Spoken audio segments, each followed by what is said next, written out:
This is Father Andrew Ritchie, and you're listening to Catholic Inspiration, a podcast from my website at studyprayserve.com. These homilies, presentations, and retreats form part of my ministry as a Catholic priest for the Diocese of Superior. And now I invite you to open your hearts to some Catholic inspiration. Today is Tuesday of the second week of the year. Our Gospel reading is Mark chapter 2, verses 23 to 28. As Jesus was passing through a field of grain on the Sabbath, his disciples began to make a path while picking the heads of grain. At this, the Pharisees said to him, "Look, why are they doing what is unlawful on the Sabbath?"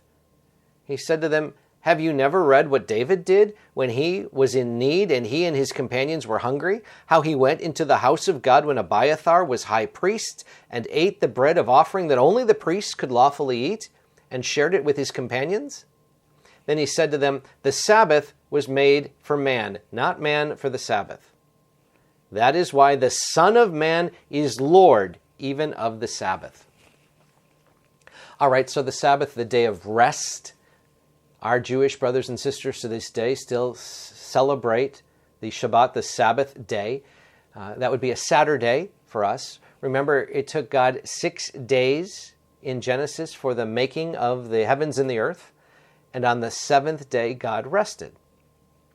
Sabbath begins on Friday night, traditionally when you can see 3 stars in the sky. The Sabbath rest begins, and it goes through Friday night, all night long, through Saturday morning, through Saturday, until you can see 3 stars in the night sky. That's when Sabbath finishes.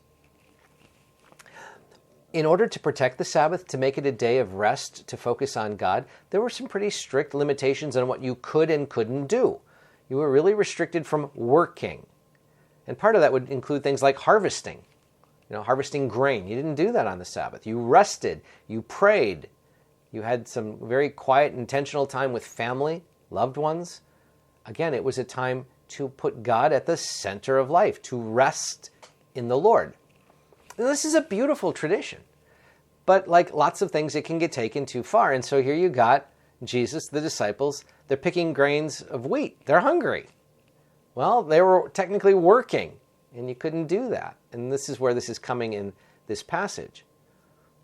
But what I want you to note is the Sabbath, this gift that was meant to help the people focus on God. Jesus makes a statement at the end. The Sabbath was made for man, not man for the Sabbath. That is why the Son of Man is Lord even of the Sabbath. This is a way for Jesus to say he's the Lord.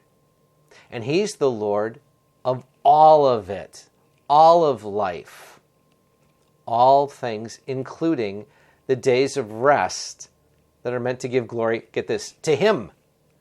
He's God. And so he is the Lord of all of it. And when we apply that to our lives, friends, we have a very interesting dynamic. Jesus Christ is Lord of the entirety of our lives. Our days of rest, our leisure, when we play, when we work. Jesus is Lord of our lives when we're engaged in the public or we're in private and no one's watching what we're doing.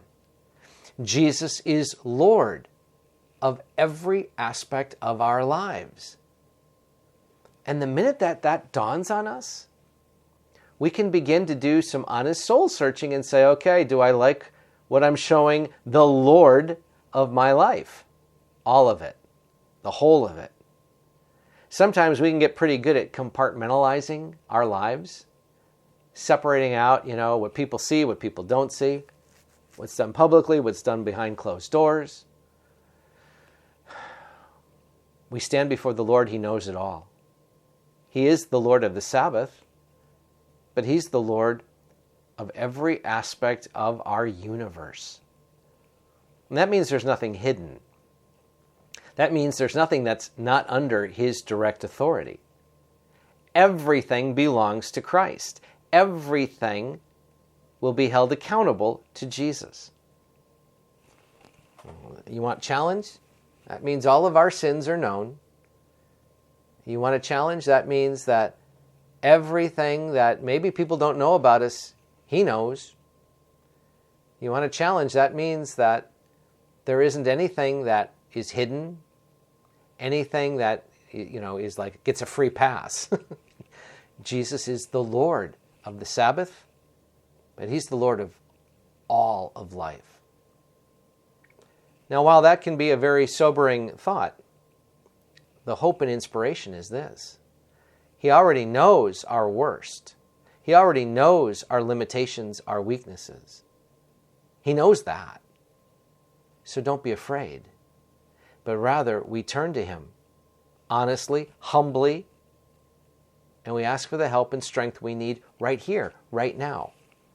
And so I don't know what your needs might be today, but if we're really going to claim that Jesus is the Lord of all things, then we can take to heart then that out of that knowledge, He still comes to us.